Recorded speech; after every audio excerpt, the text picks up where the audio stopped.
L'objectif de ce cours sera de vous permettre, bien entendu, de pouvoir installer et configurer SQL Server 2012. Donc, quand je parle d'installation, il ne s'agit pas de lancer l'exécutable et de faire next, next, next, next. Il s'agit de pouvoir faire des choix stratégiques en termes de configuration, c'est-à-dire choisir les bonnes options, choisir la bonne architecture, les bons modules à installer. Donc, tout ça, ça fait partie, je dirais, des étapes qu'il faut impérativement respecter lors de l'installation. Donc il est toujours possible de pouvoir revenir dessus après, mais si vous le faites au moment de l'installation, eh bien voilà, ça sera mieux et ça vous évitera quand même pas mal de soucis par la suite. Donc moi je pense même qu'il faut définir au préalable une note de cadrage ou un mini cahier des charges qui spécifie l'ensemble des options de configuration de l'installation.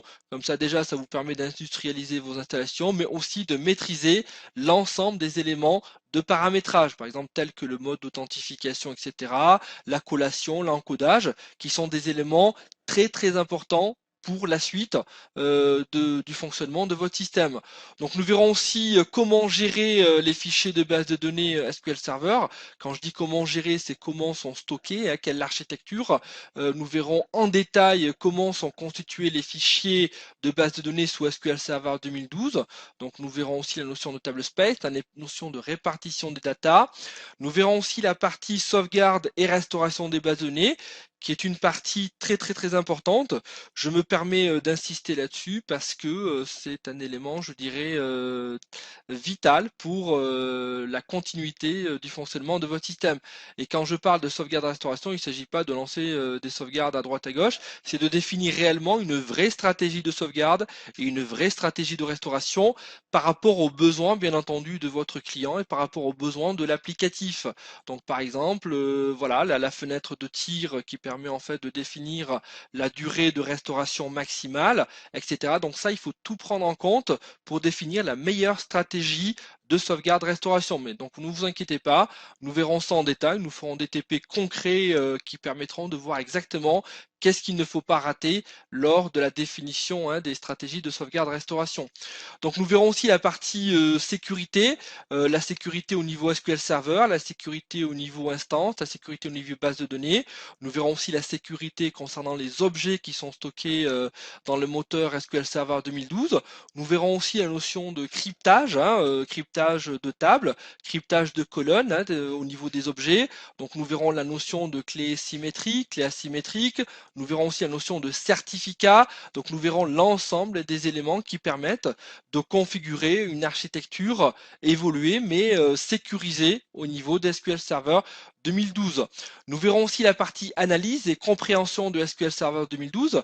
Donc, une fois que vous avez mis en place votre système, eh bien, il faut l'analyser et le comprendre pour le faire évoluer dans le temps. Donc, attention, quand vous installez un GBDR, la volumétrie change, le mode de fonctionnement de votre applicatif évolue et vous, normalement, vous devez mener des analyses pertinentes pour comprendre quelle est l'évolution du fonctionnement de votre serveur et l'adapter bien entendu en conséquence. Donc nous verrons comment, quels sont les outils qui vous permettront de mener cette analyse.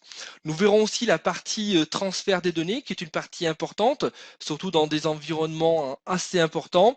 Donc nous verrons essentiellement le module SSIS, SQL Server Integration Services, qui permet de faire des exports et des imports. Donc on verra qu'il peut aller beaucoup plus loin. SSIS permet de faire ce qu'on appelle des ETL avancés, ETL pour extraction, transformation et chargement, donc qui permet en fait d'extraire des données des bases sources, de les transformer et ensuite de les injecter dans une base de données. Donc nous verrons en détail un TP concret qui va traduire un petit peu le fonctionnement et les principales options de SSIS. Donc voilà pour la partie, je dirais, transfert des données. Nous verrons aussi la partie automatisation des tâches avec l'agent SQL Server, qui est une partie très très importante. Un bon DBA, normalement, devrait faire en sorte que 50% ou 60% des tâches qui sont récurrentes doivent être automatisées. Il devrait faire en sorte que voilà, seules les tâches d'analyse d'une manière ponctuelle doivent être menées par le DBA ainsi que la partie architecture.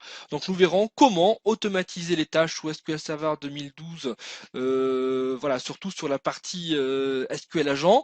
Donc nous verrons comment créer des packages des TSX qui sont des objets qui exécutent un certain nombre de tâches. Donc nous verrons en détail comment concevoir, comment automatiser l'ensemble des tâches au niveau SQL Server 2012. Par exemple, la partie rebuilder des index, la partie gestion de l'intégrité des bases, etc.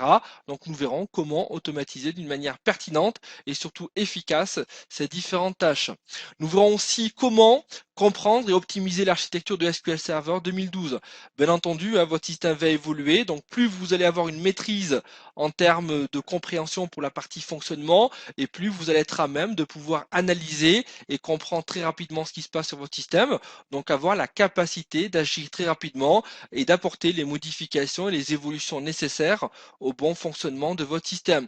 Nous verrons aussi la partie réplication des données entre instances SQL Server 2012.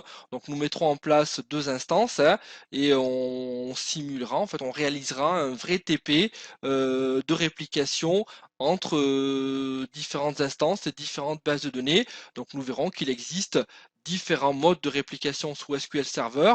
Donc nous verrons ça en détail lors du module de réplication. Donc concernant le plan du cours, donc le module 1 consistera à faire une introduction à SQL Server 2012 et à l'ensemble de ses outils. Donc bien entendu, pour pouvoir travailler sur SQL Server 2012, il faut connaître, je dirais, l'ensemble des outils qui vous permettent d'agir sur le système lui-même. Donc on verra essentiellement SSMS, qui est le Management Studio, mais on verra qu'il est possible de travailler en mode ligne de commande sous SQL Server 2012. Nous verrons aussi tout ce qui est composants. Voilà, quels sont les composants qui constituent SQL Server. Nous verrons Analysis Services, Reporting Services, Intégration Services. On verra quelle est l'architecture pour installer uniquement ce qui vous intéresse au niveau d'SQL Server. Donc la partie 2, le module 2, consistera à réaliser une installation et une configuration optimale de SQL Server 2012. Donc nous verrons que c'est une partie intéressante qui peut paraître simple au début, mais qui peut se complexifier quand vous allez voir toutes les options qu'offre SQL Server 2012. Donc il faut faire les bons choix et surtout, comprendre ce que vous faites. Quand vous faites un choix, il faut le faire en connaissance de cause et il faut que ce choix réponde à un besoin futur. Il ne faut pas que ce choix soit arbitraire et surtout non maîtrisé. Donc le module 3, lui, consistera à travailler sur les parties bases de données. Donc qui dit instance SQL Server 2012 dit forcément base de données. Donc on verra comment créer, supprimer, modifier, optimiser les bases de données SQL Server 2012. Mais nous irons plus loin, nous verrons comment se sont stockées les données et quelle est la structure des fichiers de données pour une base de données SQL Server 2012. Donc nous verrons dans le module 4 la partie récupération sous SQL Server 2012. Alors qu'est-ce que la récupération? Donc la récupération, pour simplifier, c'est ni plus ni moins la méthode dont vont être loguées l'ensemble des transactions qui vont être écrites sur votre système. Je ne sais pas si vous connaissez la norme ACID. La norme ACID, A pour atomicité, I pour isolation, C pour cohérence et D pour durabilité. Nous verrons en détail cette norme au fur et à mesure de nos travaux pratiques. Donc le mode de récupération est très important car c'est lui qui va déterminer aussi la stratégie de sauvegarde restauration que vous allez mettre en œuvre. Donc le module 5, quant à lui, va traiter effectivement de la partie sauvegarde et restauration des bases de données SQL Server 2012, mais essentiellement de la partie sauvegarde. Donc nous verrons comment définir une stratégie de sauvegarde optimale, quels sont les outils et les solutions qu'offre SQL Server 2012 pour implémenter des sauvegardes optimales avec un risque minimum. Donc le module 6, lui, consiste à analyser et à comprendre la partie restauration, comment restaurer, quelle est la stratégie en fonction du mode de récupération qui a été mis en place. Donc c'est vraiment une partie très importante. Vous inquiétez pas, je vais insister lourdement là-dessus. Nous ferons pas mal de TP qui vont qui vont vous éclairer d'une manière très importante sur la partie sauvegarde et restauration. Encore une fois, j'insiste sur ce module-là parce que par expérience, je sais qu'on peut avoir un système qui ne marche pas, mais on ne peut pas avoir l'excuse de ne pas pouvoir restaurer son système et surtout faire les bons choix en termes de stratégie. Dans le module 7, nous verrons la partie importation et exportation des données. Je vous en ai parlé un petit peu plus haut, qui consiste à utiliser SSIS qui permet de faire des imports et des exports de données. Donc on verra que c'est un outil quand même très puissant et vous allez voir qu'une fois que vous allez y goûter, possible de se passer de cet outil. Alors le module 8, c'est la partie gestion de la sécurité, comme je vous l'ai dit aussi plus haut. On verra la partie sécurité au niveau de l'instance, sécurité au niveau de la base, sécurité au niveau des objets, le mode de sécurité sous SQL Server 2012. Nous verrons aussi la partie cryptage des données, qui est une partie très très intéressante. Vous allez voir qu'il y a des possibilités qui sont énormes et il est quasiment possible de tout faire sous SQL Server en termes de cryptage. Donc nous verrons ça en détail le moment venu. Le module 9, quant à lui, va nous permettre de mettre en place des audits des environnements SQL Server 2012. Comme je vous ai dit, suivre comment réagit votre système par rapport à l'évolution de votre applicatif est quelque chose de très très important. Faut-il encore comprendre quelle est l'architecture d'SQL Server 2012? Il ne s'agit pas de lancer des audits et puis de ne pas être capable d'interpréter le résultat. Donc nous verrons quels sont les moyens qu'offre SQL Server 2012 pour implémenter un audit performant et surtout pertinent pour ne ressortir que les éléments qui nous intéressent pour prendre des décisions en termes d'architecture, en termes d'évolution. Donc voilà pour cette partie-là. Concernant le module 10, donc nous verrons tout ce qui est automatisation de la gestion SQL Server 2012. Donc quand on parle d'automatisation, bien entendu, c'est de programmer ses sauvegardes, de programmer la reconstruction des index, de faire de la défragmentation, de gérer la partie intégrité des données. Donc on verra que tout ça est automatisable sous SQL Server 2012. Vraiment des outils très très puissants. C'est assez rare de voir des systèmes de gestion de base de données offrir autant d'outils qui simplifient l'administration du DBA SQL Server 2012. Donc le module 12, lui, va traiter essentiellement de la traçabilité de l'accès de SQL Server 2012. Donc quand on parle de traçabilité, c'est de mettre en place un profiler qui va tracer, par exemple, l'ensemble des requêtes et l'ensemble des opérations qui vont être exécutées sur votre serveur pour bien comprendre ce qui se passe. Parce que souvent, on va vous dire, il y a des requêtes qui rament, il y a des problématiques de performance. Donc là, c'est à ce moment-là qu'il va falloir activer la traçabilité, gérer, récupérer ces informations-là pour les analyser et puis prendre des décisions en conséquence. Par exemple, positionner des index, modifier le modèle de données, etc., etc. Voilà pour la partie module 12. Donc le module 13, lui, va consister à mettre en place un système de surveillance SQL Server 2012. Donc nous verrons que nous mettrons en place le SQL Profiler qui permet voilà, de visualiser le comportement de l'applicatif. Nous irons encore plus loin, nous verrons comment corréler les instructions, les opérations SQL Server 2012 avec les compteurs de performance du serveur lui-même, Windows 2008 Server par exemple. Très très important, vous allez voir que il est possible de diagnostiquer des problèmes très rapidement si vous utilisez cette solution-là. Je ne sais pas si vous en avez déjà entendu parler, qui consiste à corréler par exemple les instructions SQL sur le SGBDR avec les compteurs de performance. Par exemple, si à un moment donné j'ai des pics de consommation de CPU ou des pics d'IO disk, des contentions à ce niveau-là, eh bien je peux avec cette corrélation identifier quelle est l'instruction qui pose ces goulets d'étranglement. Donc vous allez voir, c'est une partie très très intéressante. Avec ça, vous allez voir, vous allez vous régaler parce que c'est voilà, c'est ce qui vous permet d'avoir une expertise de haut vol sur SQL Server 2012. Et pour finir, le module 14, lui, consistera à présenter les méthodes de dépannage des problèmes que vous pouvez rencontrer sur SQL Server 2012. Donc nous verrons qu'il existe un certain nombre d'outils qui vont vous permettre d'analyser, mais aussi d'avoir des préconisations d'amélioration. Donc nous verrons par exemple SQL Cleaning Advisor, qui est un super outil qui vous permet, voilà, en fonction des problématiques que vous rencontrez sur votre serveur, de pouvoir analyser et apporter les évolutions nécessaires pour améliorer votre système. Voilà pour la partie présentation du plan de cours. Donc nous allons passer maintenant à la partie SGBDR. Donc nous allons présenter SQL Server 2012. Alors qu'est-ce que SQL Server 2012 ? Et qu'est-ce qu'un SGBDR tout court SGBDR pour système de gestion de base de données relationnelles. Donc SQL Server fait partie du monde SGBDR. Donc voilà, qui permet de gérer des données relationnelles. Donc SQL Server est un système de gestion de base de données relationnelles. Donc il permet de stocker les données. Les tables, les enregistrements, les index, les vues matérialisées, les partitions, etc. Nous verrons ça en détail. Il permet aussi de vérifier les contraintes d'intégrité définies au niveau logique pour l'applicatif. Donc nous verrons quelles sont toutes les contraintes que peut implémenter SQL Server 2012. SQL Server 2012 aussi, bon, comme tous les autres SGBDR bien entendu, permet de garantir la cohérence des données qui stockent, même en cas de panne, arrêt brutal du système. Donc on en revient à la norme ACID.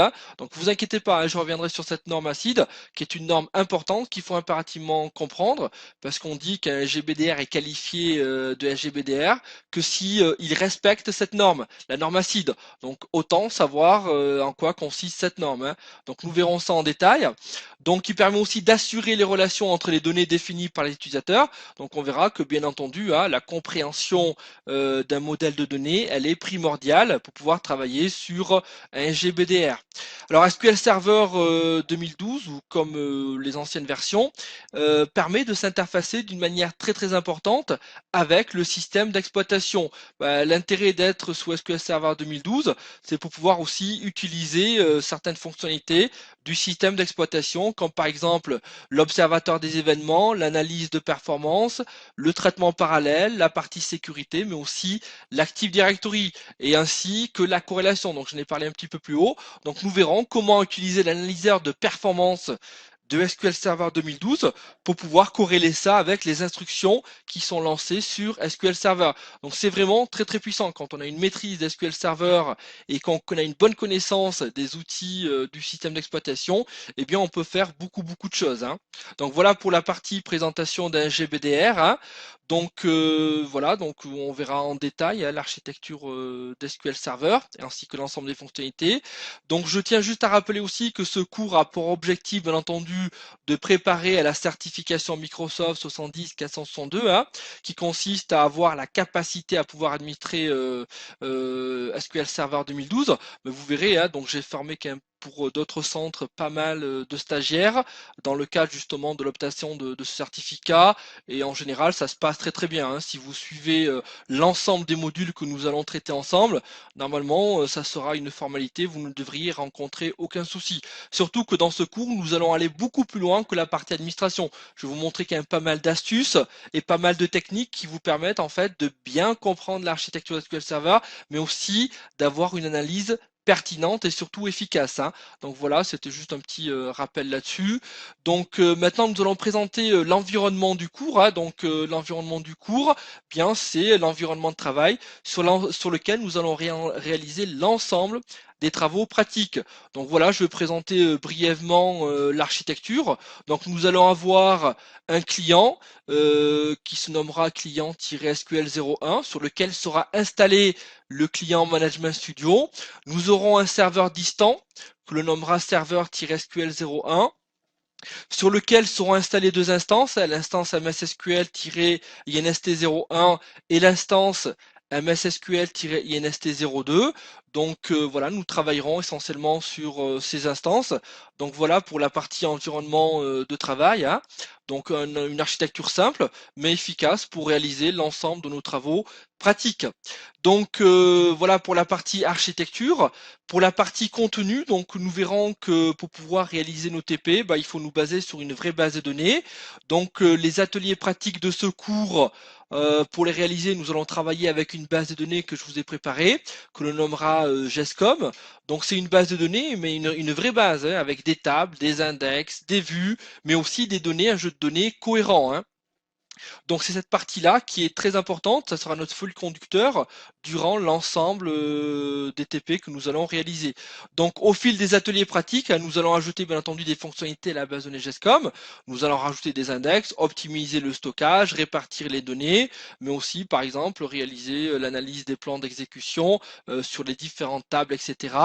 Donc voilà, cette base elle est vraiment très très importante parce qu'elle va nous permettre aussi, c'est le fil conducteur, qui va nous permettre de réaliser l'ensemble des démonstrations de notre système. On va par exemple réaliser les sauvegardes sur cette base, on va utiliser SSIS pour transférer et importer des données dans la base GESCOM. Donc on verra comment aussi sont stockées les données pour cette base de données là. Nous verrons aussi comment réaliser de la réplication entre différentes bases et on verra bien entendu comment optimiser notre système. Donc très très important, je tiens vraiment à rappeler que voilà, pour pouvoir travailler d'une manière sereine, il faut avoir une base de travail. Donc nous allons mettre en place notre base de données GESCOM. Donc vous inquiétez pas non plus, je vous montrerai comment intégrer cette base. Bien entendu, les sources de la base de données GESCOM vous seront fournis, ils seront disponibles sur la plateforme alform.com, donc sous format de script, mais aussi sous format de sauvegarde. Donc l'ensemble des éléments que vous allez voir durant cet EP seront téléchargeables à partir de la plateforme Alform. Donc voilà, donc pour notre fil conducteur, la base de données GESCOM, hein, qui nous servira voilà, de support pour l'ensemble de nos travaux pratiques. Donc voilà pour la partie, je dirais, architecture de la base GESCOM. Donc voilà un petit peu comment va se présenter notre base de données GESCOM. Bien entendu, la base de données GESCOM va être implémentée dans une instance, hein. Voilà le niveau de la base de données que nous aurons. À l'intérieur de cette base de données, nous créerons un schéma ou même voir plusieurs schémas. Alors ces schémas, bien entendu, vont permettre de pouvoir stocker des tables, des vues. Nous verrons la notion d'index, la notion de synonyme, la notion de vue matérialisée. Mais bon, on peut pas tout détailler pendant cette présentation-là. Donc nous verrons aussi la partie partitionnement, optimisation des données, etc. Donc c'était juste pour que vous puissiez comprendre un petit peu sur quoi nous allons travailler. Donc nous allons aussi implémenter dans la base de données GESCOM un modèle de données cohérent, hein. Donc notre modèle de données cohérent, c'est quoi? Ben, c'est un modèle de données qui est vraiment un vrai modèle, hein, avec des relations, des données, des contrats d'intégrité. Donc je vais présenter d'une manière assez succincte ce modèle de données-là, sachant qu'on y reviendra, hein, sur ce modèle quand nous allons l'implémenter sous SQL Server dans le module qui traite de cette partie-là. Donc nous verrons en détail comment l'implémenter. Donc par exemple ici, hein, vous avez un certain nombre de tables, la table client, la table commande, la table employé, la table produit, détail commande, fournisseur et catégorie. Donc regardez ici, hein, vous avez des relations entre ces différentes tables. Donc regardez ici, vous avez une petite clé, hein, ici un signe infini. Donc pour la signification, hein, quand vous avez la clé ici, ça veut dire que la clé primaire se trouve du côté de la table client et la clé étrangère se trouve de la table commande. Pour traduire d'une manière textuelle la relation entre la table client et la table commande, eh bien on peut dire que un client possède une ou plusieurs commandes, hein, alors qu'une commande, elle, n'appartient qu'à un et un seul client. Donc nous travaillons vraiment sur ce modèle, hein, sur la partie aussi stockage, voir comment sont stockées ces tables, ainsi que les données de ces tables au niveau des fichiers physiques de SQL Server 2012. Donc nous travaillerons en détail sur ce modèle de données-là. C'est sur ce modèle que nous allons réaliser nos requêtes. C'est sur ce modèle-là que nous allons réaliser aussi les opérations d'optimisation. C'est sur ce modèle-là que nous allons aussi réaliser les opérations, par exemple, de partitionnement, de cryptage, etc. C'est sur ce modèle-là que nous allons mettre en place les droits qui sont liés aux objets SQL Server 2012, tels que voilà les droits sur les tables, sur les vues et sur les champs. Donc voilà pour la partie environnement de travail. Donc merci à tous pour votre attention, hein, sur cette brève présentation du cours SQL Server 2012. Donc j'espère vous retrouver très rapidement et très prochainement sur le prochain module, hein, qui consiste à présenter les composants ainsi que l'installation d'SQL Server 2012. Donc je pense qu'on va se retrouver sur ces modules-là, mais on va sûrement se retrouver sur d'autres modules, sur la partie Oracle, hein, sur la partie PostgreSQL. Donc voilà, je vous remercie pour votre attention et je vous dis à très très bientôt. En tout cas, bon courage et à bientôt sur les prochains modules.